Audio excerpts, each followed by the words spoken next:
how to enable or disable iCloud photos, share library, deletion notifications on the iPhone 15 series.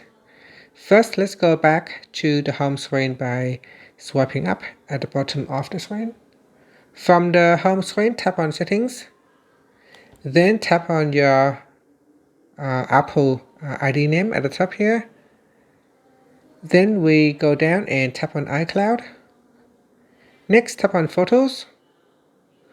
Then in here, we scroll down and tap on Share Library.